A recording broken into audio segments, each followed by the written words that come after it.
Hey, my name is Wilmer with Altec. Today we're going to be testing to see if we got a bad blower motor or a bad board. Um, we have two items we're going to need for this. We have our makeshift jumper and then our actual jumpers. One of them goes to the 24-volt side and one of them goes to the common.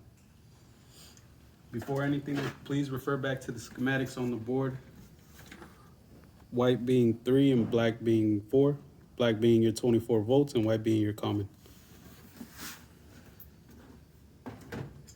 These will be hooked up to our J7.